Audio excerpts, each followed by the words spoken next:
ভাই ভিডিওটা ধাক্কা দিয়েন না, উনি কিছু কথা বলেছেন, অবশ্যই কথাগুলো মনোযোগ দিয়ে শুনে যাবেন।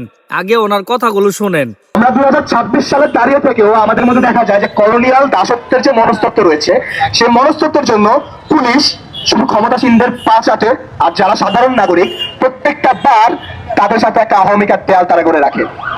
অথচ সম্পর্ক হওয়া উচিত ছিল কেমন? পুলিশ জনগণের বন্ধু হবে, পুলিশ জনসাধারণের জন্য হবে। যখন জনসাধারণ কোনো বিপদে পড়বে, কোনো সন্ত্রাসীদের আক্রমণের শিকার হবে, তখন পুলিশ এগিয়ে আসবে। অথচ আমরা বারংবার কিন্তু এদের ভিন্ন জিনিস চিত্র দেখেছি।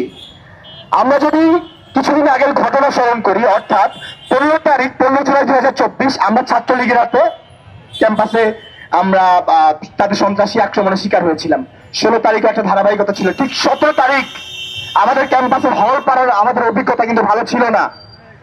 আমাদের হল পাড়ায় কিন্তু পুলিশ ঢুকে আমাদের উপর টিয়ার গ্যাস নিক্ষেপ করে, আমাদের উপর রাবার বুলেট নিক্ষেপ করে এবং আমাদেরকে বাধ্য করে আমরা যেন ক্যাম্পাস ছাড়ি।